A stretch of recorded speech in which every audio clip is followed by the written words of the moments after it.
the classic Roblox oof sound got deleted recently. In July 26, 2022, one of the Roblox devs tweeted the death sound would get updated sometime soon. After about 1 hour, the players joined the game and started to reset purposely.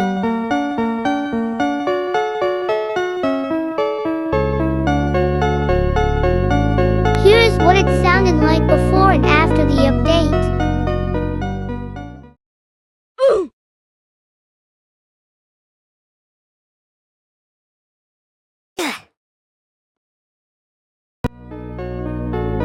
Sadly, the sound got changed due to copyright issues.